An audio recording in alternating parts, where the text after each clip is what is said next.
오늘 말씀의 제목이 영원의 언저리에 사는 삶이라 하는 제목입니다.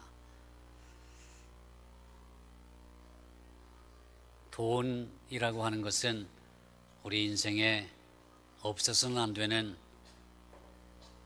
그런 것이죠. 돈이 많으면 또 할 수 있는 일들도 참 많은 것 같습니다. 또 돈이 부족하면 마음에 근심이 쌓이고 또 염려가 쌓입니다. 우리 교회의 어떤 집사님은 몇 개월 전부터 제게 한 달에 100만 원씩을 갖다 줍니다. 쉽지 않은 일이죠. 100만 원씩을 이렇게 수입해서 완전히 이렇게 따로 떼가지고 하나님께서 기뻐하시는 일에 쓰도록 이렇게 헌금도 물론 많이 합니다만은 별도의 금액을 저한테 가지고 오죠. 그래서 제가 몇 개월 전부터 우리 교회 성도들에게, 어려운 성도들에게 이렇게 그저 베푸는 사람의 이름을 밝히지 말아달라고 해가지고 이렇게 나누어 가지고 몇 개월 동안을 지금 돕고 있습니다. 그 어려운 사람들이 그것을 받아들고 엄청 기뻐하는 모습을 제가 보게 됩니다. 하나님께서 주신 복을 저수지와 같이 가두지 아니하고 흘려보내는 아름다운 그런 모습을 통해서 교회 안에 어려운 분들이 힘을 얻고 위로를 얻는 모습을 볼 때 하나님 앞에 너무나 감사하지 않을 수가 없습니다. 저에게 이렇게 가지고 와서 저를 통해서 교회 어려운 분들을 돕는 그런 분들도 계시겠습니다만은 또 그렇지 않게 오른손이 하는 일을 왼손이 모르게 음으로 양으로 도우면서 사시는 분들이 많이 있을 줄로 압니다. 오늘은 그런 얘기를 좀 해볼까 합니다. 돈은 우리를 행복하게 할 수도 있고요, 돈 때문에 우리가 망할 수도 있습니다. 돈이 많다고 해서 행복한 건 아닙니다. 만약에 돈이 많은 사람이 행복하다면 강남 압구정동 이와 같은 곳에 사는 사람들의 행복지수가 높아야 되겠고, 선진국에 사는 사람들의 행복지수가 높아야 되는데 조사를 해보면 결코 그렇지 않습니다. 오히려 가난한 나라 사람들이, 가난한 동네 사람들이, 돈이 없는 사람들이 훨씬 더 행복합니다. 그것은 우리에게 무엇을 말해줄까요? 돈이 많고 적음, 돈 때문에 우리의 행복이 좌우되는 것은 아니라는 것입니다. 오히려 우리에게 필요한 것은 자족하는 마음입니다. 하나님이 주신 것에 만족하고 그 주신 것을 가지고 하나님이 기뻐하시는 일에 많건 적건 쓰임 받는다는 사실이 우리를 행복하게 하는 것입니다. 성경은 이렇게 말하죠. 오늘 본문 9절을 보면 부하려 하는 자들은 시험과 올무와 여러 가지 어리석고 해로운 욕심에 떨어지나니 곧 사람으로 파멸과 멸망에 빠지게 하는 것이라, 이렇게 말씀합니다. 부하려 하는 자들이 오히려 시험 들고 올무에 빠지고 파멸에 이르게 되고 멸망에 이르게 된다, 그렇게 말씀하고 있습니다. 돈 때문에 망할 수 있다는 경고의 말씀입니다. 실제로 돈이 많아서 망한 사람들 세상에 많습니다. 로또 복권에 당첨돼서 행복한 사람은 아무도 없습니다. 오히려 돈 때문에 불화하고 다투고 싸우다가 멸망한 사람들이 천지에 넘쳐납니다. 그런가 하면은 디모데전서 6장 18절과 19절에 이런 말씀이 있습니다. 선을 행하고 선한 사업을 많이 하고 나누어 주기를 좋아하며 너그러운 자가 되라. 이것이 장래에 자기를 위하여 좋은 터를 쌓아 참된 생명을 취하는 것이니라, 이렇게 말씀합니다. 이것은 무슨 말씀이냐 하면 돈 때문에 영원한 복을 받을 수 있다는 것입니다. 한편의 말씀은 돈 때문에 망한다고 말씀하고, 또 한편의 말씀은 돈 때문에 우리가 더 행복해질 수 있다고 하는 말씀을 우리에게 주고 있는 것입니다. 영원한 멸망과 영원한 행복의 경계선은 돈 자체나 재물 자체나 부 자체가 아니라 그것을 어떻게 사용하느냐에 달려 있다는 것입니다. 돈이 무슨 죄가 있습니까? 돈은 선하지도 않고 악하지도 않습니다.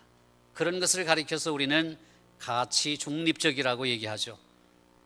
돈이 선해지는 것은 어떻게 사용하느냐에 따라서 결정되고, 돈이 악해지는 것은 어떻게 사용하느냐에 따라서 결정되는 것이지, 돈 자체는 악한 것도 선한 것도 아닙니다. 바로 그것을 사용한 우리에게 달려있다는 것입니다. 그래서 오늘 본문에서 사도 바울은 돈을 하나님보다 더 사랑하는 것이 일만하게 뿌리가 된다고 말씀하면서, 돈에 대한 탐욕은 우리로 하여금 믿음에서 떠나게 하며, 돈을 사랑하게 되면 오히려 많은 근심이 생겨서 자기를 찌르는 것이 된다고 말씀하고 있는 것입니다. 그러므로 우리 믿는 사람들은 돈에 대한 노예가 되지 말고 오히려 믿음의 선한 싸움을 싸워서 영생을 취해야 된다, 이렇게 말씀하고 있는 것입니다. 공술의 공수거라는 말이 있습니다.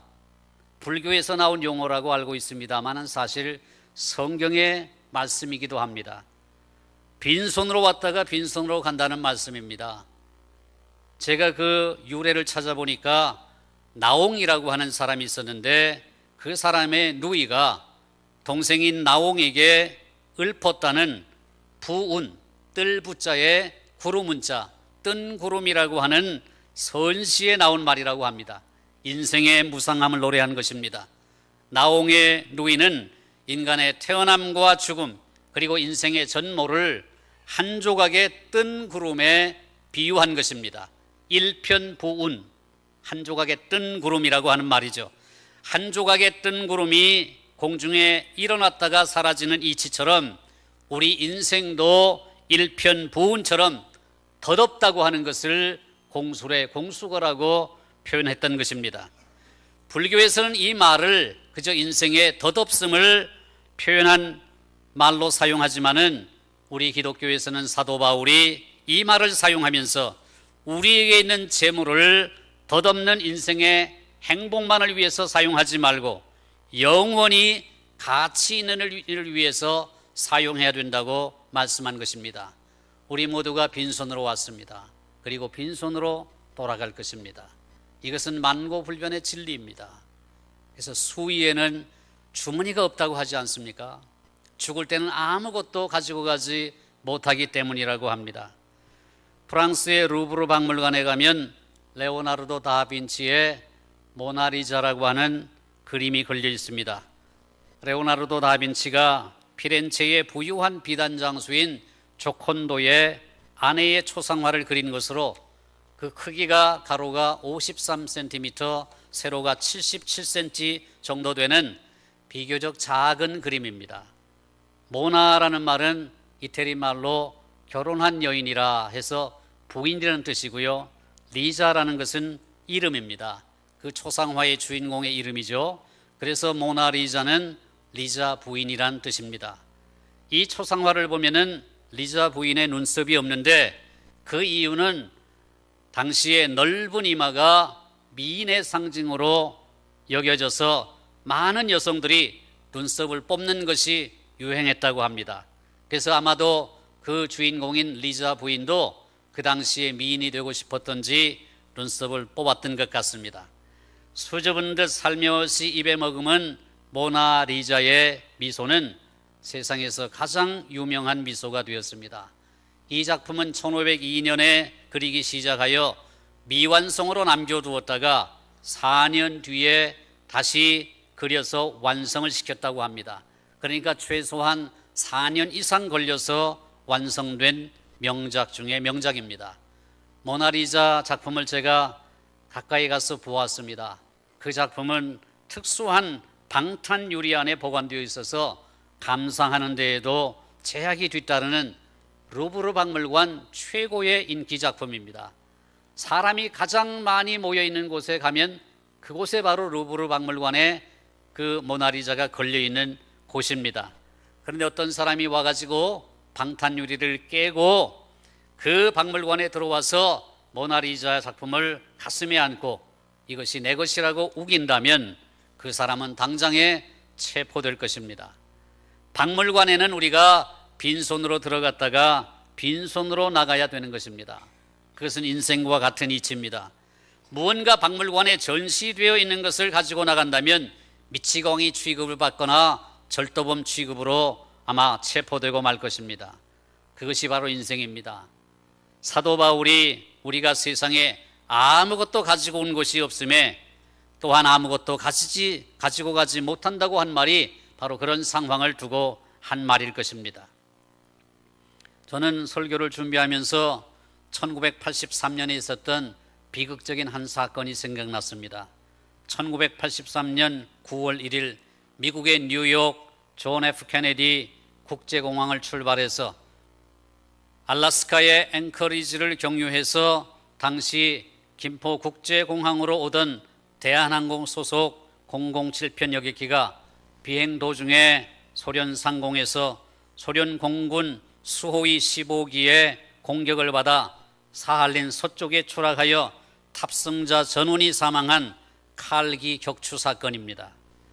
우리는 그 사건을 잊지 못하고 있습니다. 그 사건으로 레리 맥도널드 미국 민주당 하원 의원을 포함한 16개국의 269명에 달하는 탑승자 전원이 사망하였습니다. 탑승자 중에는 레리 맥도널드와 같은 저명한 정치인과 또한 백만장자 회사 경영인들과 그리고 연인인 남녀와 할아버지 할머니를 만나고 돌아가는 선교사의 자녀도 있었습니다. 하지만 그 사고 후에 그들은 어떻게 되었을까요? 그들이 가지고 있던 비자 카드나 마스터카드, 수표와 현금, 그리고 화려한 의상과 초호화 호텔 예약권, 이 모든 것을 다 놓아둔 채 빈손으로 빈몸으로 하나님 앞에 서게 되지 않겠습니까? 그들은 세상에서 가졌던 모든 것은 다 놓아둔 채 오직 그들이 마음에 담아둔 것, 그리고 영혼을 위해서 행한 것, 그것만을 가지고 하나님 앞에 서게 되는 것입니다. 그날에 돈이 무슨 소용이 있겠으며 명예가 무슨 소용이 있겠습니까? 우리가 오늘 그렇게 소중히 여기는 모든 것들도 다 놓고 우리 하나님 앞에 서게 됩니다. 하나님 우리에게 물으시겠죠. 세상에서 무엇하다 왔느냐? 내가 너에게 준 것을 가지고 어떻게 사용하고 왔느냐? 그것을 물으시겠죠. 우리가 이 세상에서 소중히 여겼던 것, 돈을 사랑했던 삶이 얼마나 어리석고 비참하게 느껴지겠습니까? 그래서 사도 바울은 오늘 본문에서 부자가 되기 위하여 그 귀한 인생을 허비하지 말라고 말씀하고 있는 것입니다. 우리가 세상에 아무것도 가지고 온 것이 없음에 또한 아무것도 가지고 가지 못한다고 말씀하고 있는 것입니다. 요즘 우리 성도들의 가정을 생각하면 눈물이 납니다. 행복해야 되잖아요. 가정의 달을 지나면서 가정에 관한 얼마나 많은 좋은 말씀들을 들었습니까? 가정이 행복해야 되잖아요. 남편과 아내가 사랑해야 되잖아요. 하룻밤에 300만 원 하는 시내 중심가의 특급 호텔에 40층 스윗룸에 묵으면서 밤마다 돈이면 무엇이든지 할 수 있다는 생각으로 낯선 여인들과의 일탈을 생각하는 사람과 해바라기 꽃 가득한 빈 공터 옆 허름한 민박집에서 해지는 석양을 바라보면서 커피 한 잔을 마시며 사랑하는 아내에게 문자 메시지로 사랑한다는 말을 전하는 남자 중에 누가 더 그윽하고 더 만족스러운 기쁨을 누리며 사는 것 같습니까? 대답은 당연하잖아요.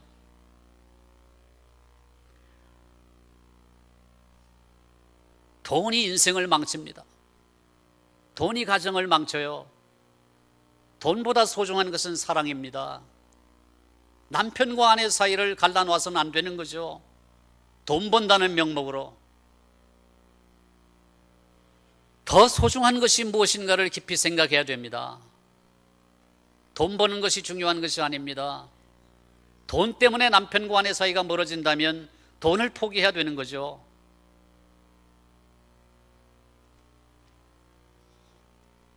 정말 중요한 일이 무엇인가, 정말 소중한 것이 무엇인가를 우리가 놓치며 살아서는 안 되는 것입니다.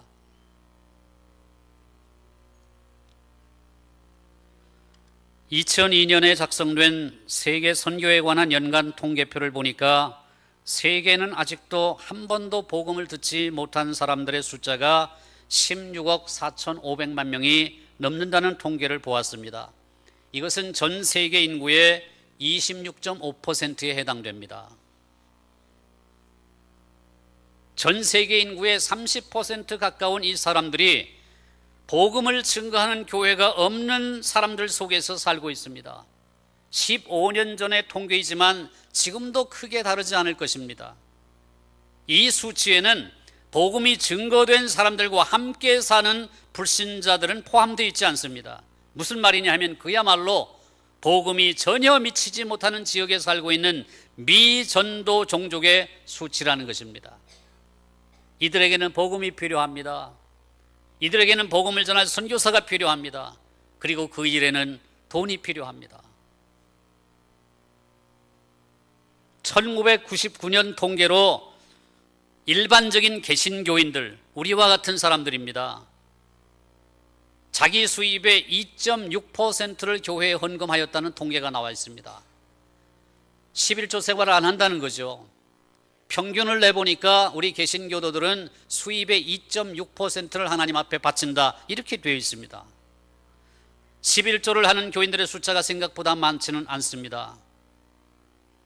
그래서 미전도 종족 선교회의 웹사이트를 보니까 이런 내용이 실려 있습니다. 전 세계 교인들의 총 수입 가운데 1.73%만이 기독교적인 일에 쓰인다. 전 세계 교인들의 총 수입이 1만 원이라고 한다면 173원이 쓰인다는 것입니다. 173원. 만 원을 벌어서 173원을 하나님을 위해서 쓴다는 거죠. 그 중에 기독교적인 일에 쓰이는 액수가 1만 원 중에 9원 정도밖에 안 된다. 그 가운데 87%는 이미 그리스도인이 된 사람들을 위해서 쓰이고, 그 중에 12%가 복음이 증거된 불신자들을 위해서 쓰인다. 1만 원 중에 7원 정도가 이미 그리스도인이 된 사람을 위해서 쓰이고, 1원 정도가 불신자들, 그리스도인과 함께 사는 불신자들을 위해서 쓰이고, 그리고 전혀 복음을 듣지 못한 사람들을 위해서는 1만 원 중에 10전이 쓰인다는 것입니다. 이 말은 만 원을 벌어서 그저 1원 정도가 미전도 종족을 위해서 쓰이고 있다, 이런 얘기가 되는 것이죠.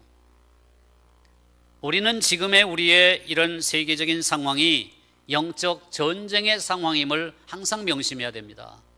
하나님은 지금 영적 전쟁을 벌이고 계신 것이죠.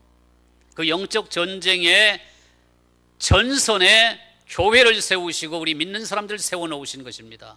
그리고 그 가장 앞서 세운 사람들은 바로 선교사들입니다. 그들에게는 실탄이 필요하겠죠. 후원이 필요할 것입니다. 우리가 이런 사실을 알고 있다면 미전도 종족을 위해서 더 많이 헌신해야 되겠다는 생각을 하지 않을 수가 없습니다. 여러분들 얼마나 선교에 관심을 갖고 계십니까? 우리가 살고 있는 이 시대는 모든 매체들이 우리 속에 있는 이 욕망을 부추기는 이런 사회 속에 우리가 살고 있습니다. 부하려 하는 자들은 파멸과 멸망에 빠진다는 하나님의 말씀과 정반대의 사상을 가르치고 부채질하는 것입니다. 화려한 사무실에 한 남자가 등장을 하는 사무실 의자 홍보 광고가 있습니다. 광고의 큰 제목은 이렇습니다. 그의 양복은 맞춤복입니다. 그의 시계는 순금시계입니다. 그리고 그의 사무실 의자는 바로 이 제품입니다. 이렇게 광고를 합니다. 그리고 그 남자의 사진 아래에 이런 글이 실려 있었습니다. 나는 열심히 일했고 행운도 따라 주어서 사업에 성공했습니다. 이런 성공에 걸맞은 사무실을 가지고 싶었고 생각대로 되었습니다. 그런데 이런 멋진 사무실에 걸맞은 의자를 찾아보다가 바로 이 제품을 선택했습니다. 내가 원하는 이미지와 잘 맞아 들었습니다. 당신의 의자가 당신의 성공 이미지와 어울리지 않는다면 지금 당장 이 의자로 바꾸십시오. 그게 광고문입니다. 이런 식의 광고와 부에 대한 철학이 지금 온 세상을 뒤덮고 있습니다. 만약 오늘 본문 9절 부하려 하는 자들은 시험과 올무와 여러 가지 어리석고 해로운 욕심에 떨어지나니 곧 사람으로 파멸과 멸망에 빠지게 하는 것이라, 이 말씀이 사실이라면, 그리고 부자가 되려는 욕망이 우리를 사탄의 덫에 걸리게 하고 지옥의 파멸에 이르게 한다면, 그 욕망을 부추기고 이용하는 이 광고는 대도시에서 우리가 마음만 먹으면 언제든지 접할 수 있는 포르노만큼이나 마약만큼이나 치명적이고 파멸적인 것일 것입니다. 여러분은 오늘날의 상업주의가 전하는 이러한 거짓 메시지에 얼마만큼 자유롭고 또 깨어 있습니까? 아니면 만연한 거짓말에 속아 나도 모르게 파멸과 멸망의 길로 달려가고 있지는 않습니까? 성경은 부자를 정죄하지 않습니다. 사실 신앙의 선조들 가운데 거부들이 많았죠. 아브라함도 이삭도 야곱도 요셉도 거부였습니다. 그리고 다윗과 솔로몬 누구보다 거부였습니다. 성경은 부를 경시하거나 정죄하는 것이 아니라 부가 줄 수 있는 안전과 위로에 우리의 마음을 온통 빼앗기는 것을 정죄하고 경계합니다. 돈이 있으면 다 잘 될 것이다라고 하는 거짓 신념, 돈이 있으면 행복할 것이다라고 하는 거짓 신념, 여기에 빠지는 것을 경계하는 것입니다. 마음을 높이지 말라, 정함이 없는 재물에 소망을 두지 말라, 오직 하나님께만 소망을 두라, 선을 행하고 선한 사업을 많이 하라, 나누어 주기를 좋아하고 너그러운 자가 되라. 이렇게 하면 장래에 자기를 위하여 좋은 터를 쌓아 참된 생명을 얻게 된다. 이것이 바로 성경의 가르침입니다. 예수님은 어떻게 말씀하나요? 너희를 위하여 보물을 땅에 쌓아두지 말고 하늘에 쌓아두라.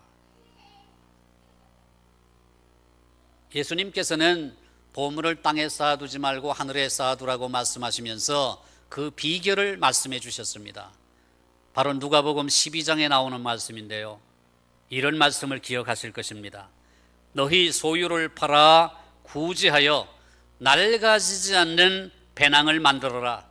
그것이 곧 하늘에 둔 바 다함이 없는 보물이 되느니라. 그렇게 말씀했습니다. 무슨 말씀인지 아시겠죠?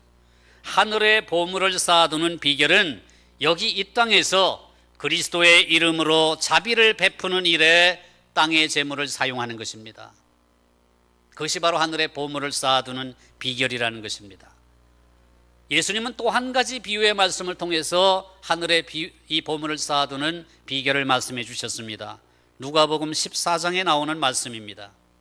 잔치를 베풀거든 차라리 가난한 자들과 몸 불편한 자들과 저는 자들과 맹인들을 청하라. 그리하면 그들이 갚을 것이 없으므로 네게 복이 되리니 이는 의인들의 부활 시에 네가 갚음을 받겠음이라. 이 말씀이 있습니다.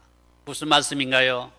우리가 되갚음을 받을 수 없는, 너무나 가난하고 힘들어서 내가 베풀어도 저 사람이 내게 되갚아 줄 수 없는 그런 연약한 자들, 소외된 자들, 가난한 자들에게 베푸는 것이 하늘의 보물을 쌓아두는 비결이라는 것입니다.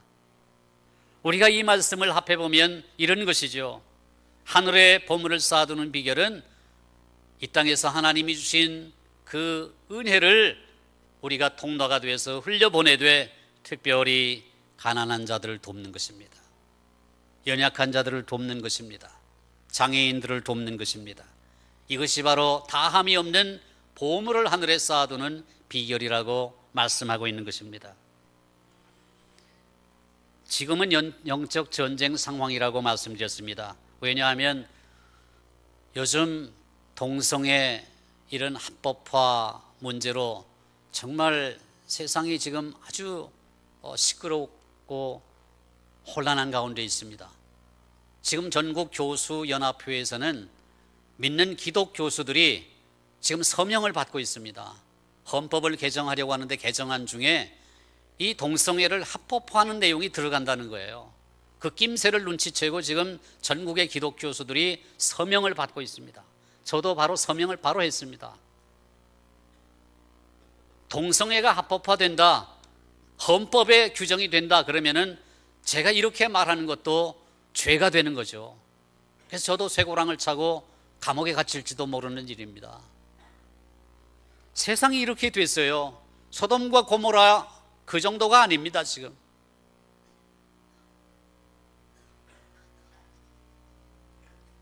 마지막 때가 다가왔다는 거죠. 불과 유황의 심판이 멀지 않았다는 겁니다. 그렇다는 얘기는 사탄이 우는 사자처럼 삼킬 자를 두루 찾아다니는 시대가 되었고 이제 머지않아 주님께서 오실 때가 가까워졌다는 것이죠. 그러니까 지금이 영적 전쟁 상황이 아니고 무엇이겠습니까? 캘리포니아 롱비치 항구에 정박해 있는 퀸 메리호라는 배가 있습니다. 매혹적인 배죠. 근데 지금은 그것이 유물 박물관으로 쓰이고 있습니다. 평화시의 호화 유람선이었습니다. 고급 레스토랑이 있었고요. 숙소는 어마어마하게 호화로운 숙소였습니다.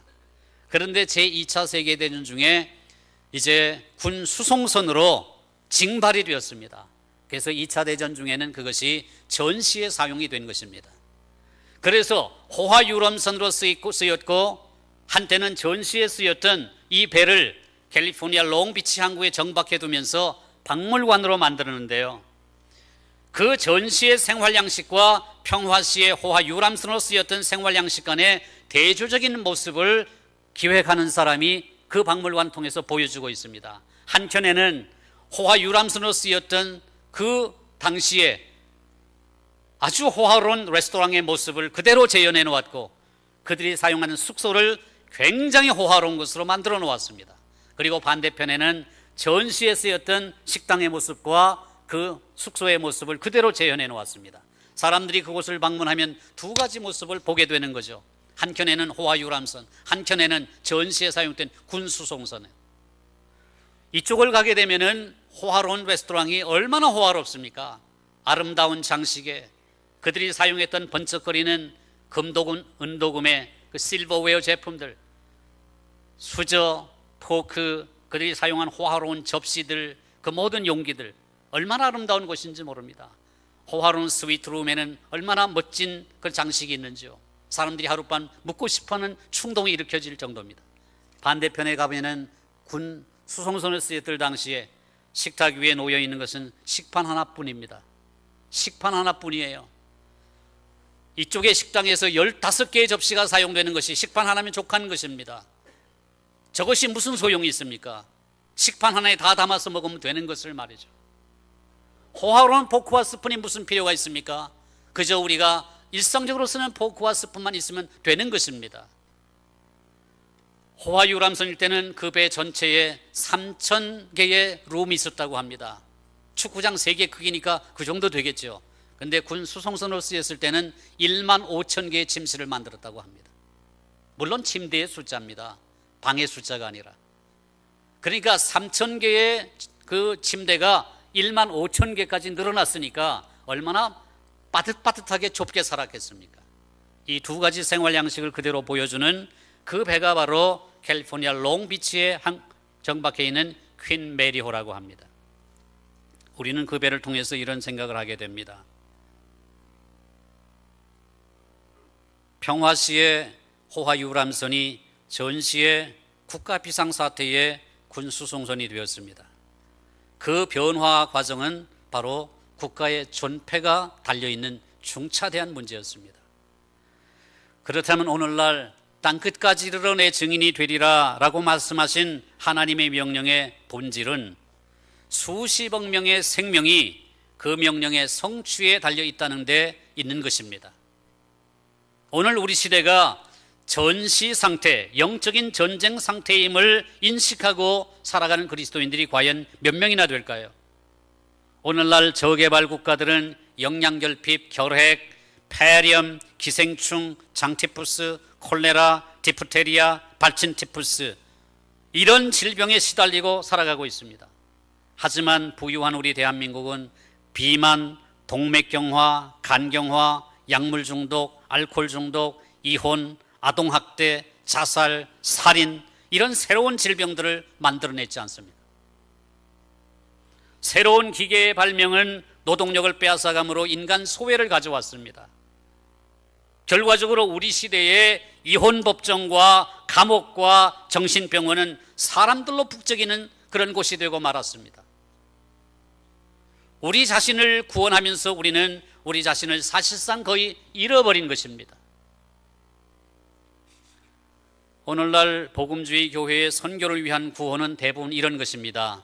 기도하든지 헌금하든지 직접 선교지로 떠나라. 여러분도 많이 들어보셨죠? 기도하든지 선교 헌금을 하든지 선교사로 떠나라. 가는 선교사가 되든지 보내는 선교사가 되라. 그래서 우리는 기도를 합니다. 그리고 선교 헌금이라는 이름으로 내게 주신 만큼 정해진 헌금도 합니다. 그런데 문제는 실제로 떠나는 선교사가 거의 없다는 것입니다. 거의 없다는 것입니다. 점점 줄어들고 있습니다. 왜 그럴까요? 지금이 전쟁 상태가 아니라고 생각하는 것입니다. 그리고 지금 현재의 나의 삶에 만족하기 때문입니다. 주님을 위해서 위험을 무릅쓸 생각이 없습니다. 주님을 위해서 희생할 생각이 없는 것입니다. 하루에 3만 5천 명이 굶어 죽어가고 있고 선교단체들은 돈이 없어서 더 많은 미전도 종족에게 복음을 전하지 못하고 있는 세상에서 우리는 어떻게 해야 할까요? 아모스 3장 15절에서 하나님은 이렇게 말씀하고 있습니다. 겨울궁과 여름궁을 하나님이 치시겠다. 상하궁들이 파괴되고 큰 궁들이 무너질 것이다. 하나님의 심판이죠. 누가복음 3장 11절은 또 이렇게 말씀합니다. 옷 2벌 있는 자는 옷 없는 자에게 나눠줄 것이요 먹을 것이 있는 자도 그렇게 할 것이니라.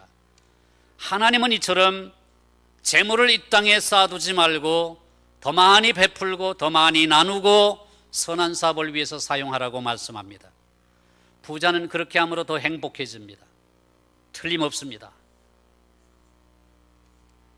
한 달에 100만 원씩 가난한 이웃을 위해서 사용해달라고 그렇게 헌금하시는 분, 그런 분은 마음에 큰 행복이 있을 것입니다.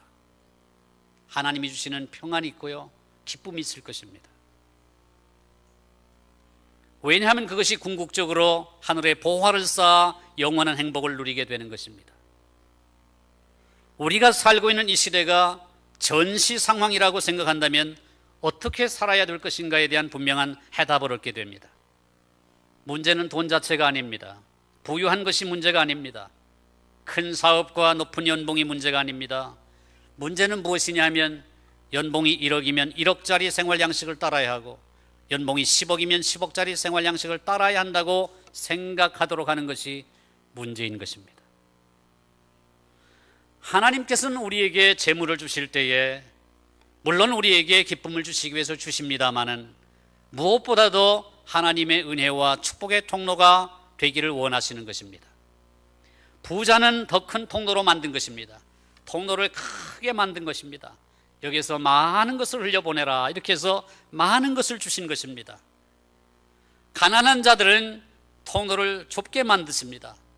내가 너에게 적은 것을 주었으니 적은 것 가운데 조금씩 흘려보내라 그렇게 말씀하신 것입니다. 큰 통로를 통해서 작은 것을 보내면 그것이 하나님 앞에서 부끄러운 일이 되는 것이죠. 작은 통로를 통해서 너무 많은 것을 보내려고 욕심을 내서 안 됩니다. 통로가 막히게 되잖아요. 그저 작은 것 가지고 화부의 2랩돈처럼 작게 흘려보내면 되는 것입니다. 그 통로의 굵기가 상관이 없죠. 오늘날의 문제는 무엇이냐 하면 그 통로가 금으로 되어 있어야 된다고 생각하는 것입니다. 통로는 통로일 뿐이죠. 구리로 되어 있으면 어떻습니까? 금으로 은으로 되어 있을 필요가 없지 않습니까? 그래서 오늘 본문에서 사도 바울이 목적하는 것은 부유한 자든지 가난한 자든지 영생을 붙잡으라는 것입니다. 돈을 붙잡지 말고 영생을 붙잡으라. 당시의 바울이나 지금의 우리는 모두 영혼의 언저리에 살고 있습니다. 사도 바울은 영혼의 언저리에 먼저 선 사람이에요. 그래서 우리에게 이렇게 묻고 있습니다. 당신은 참 생명을 원하고 있나요? 당신은 당신을 파멸로 인도하고 멸망으로 인도하며 심지어 근심으로 마음이 찔리는 삶을 살고 있지는 않나요? 당신은 경건히 줄 수 있는 모든 유익을 얻고 싶은가요? 그렇다면 돈을 지혜롭게 사용하십시오. 부자가 되려고 애쓰지 말고 전시의 생활 필수품으로 만족하세요. 당신의 소망을 온전히 하나님께 두세요. 교만하지 않도록 당신의 마음을 잘 지키세요. 그리고 하나님 안에서 누리는 당신의 기쁨이 길 잃고 곤고한 영혼이 가득한 세상 가운데로 넉넉히 흘러넘치게 하세요. 사랑하는 성도 여러분, 영혼의 언저리에 먼저 섰던 사도 바울이 권면하는 이 권면에 어떻게 응답하시겠습니까? 이 시간 우리는 돈을 우상으로 섬겼던 죄를 회개해야 될 것입니다. 부를 자랑하고 돈을 하나님보다 더 사랑했던 죄를 회개해야 될 것입니다. 축복의 통로가 되지 못하고 저수지로 가두고 살았던 이기적인 욕심을 회개해야 될 것입니다. 오늘 이와 같은 은혜가 저와 여러분에게 충만하게 임하기를 존귀하신 주님의 이름으로 축원합니다. 우리 다 같이 합심해서 기도하겠습니다.